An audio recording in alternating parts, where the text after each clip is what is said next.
Guys ছোটবেলায় এই চিপসটা আমি অনেক বেশি খাইতাম। মেরিডিয়ান ক্রিসপি চিকেন স্টিক্স ফ্লেভারটা, আর এটা খাওয়ার পিছনে কারণ বলে এখানে আমি টমেটো সস ফ্রি পাইতাম। আচ্ছা চলো প্যাকেটটা চিরা নেই। ওয়াল্লা চিরস নাকে কিরে চিরস নাকে এই চিরা যা নয়তো আমার মান সম্মান থাকবো না। ওহ অবশেষে চিপস তেলে এই যে দেখো গাইস প্যাকেটটা আমি চিরা নিলাম। এখন আবার এত ডুবাই যাচ্ছে কেমন দা লাগে। ওয়াও গাইস দেখো দেখো দেখো দেখো দেখো আমি 2টা টমেটো সস পাইছি। হ্যাঁ কেমনে পেলো আমি 2টা গিফট পাইছি? জীবন লটারি দুইরা আমি কিচ্ছু পাইনি গাইস। আজকে আমি চিপসটা কিনা 2টা টমেটো সস পাইছি। দেখছো আমার তো খুশির কোনো ঠিকানাই নাই। মানুষ তো জন্মজ বাচ্চা দেখলেও এত খুশি হয় না। আমি প্যাকেটের ভিতরে 2টা টমেটো সস পেয়ে যে খুশি হয়ে গেছি গাইস।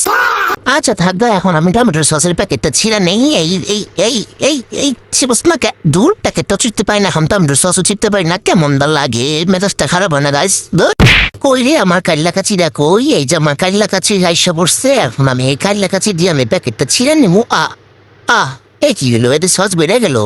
খেলো একটু বেশি সস পাইছে দেখা তোরও খাওয়া লাগবো। আচ্ছা তুই খা, এবার আমি একটু শান্তি মতো খাইতে থাকি। এই দেখো গাইস কত সুন্দর ভাবে বড়ায় বড়ায় খাইতেছি। তোমরা যদি খাইতে চাও চিপস কিনে নিয়ে আসো।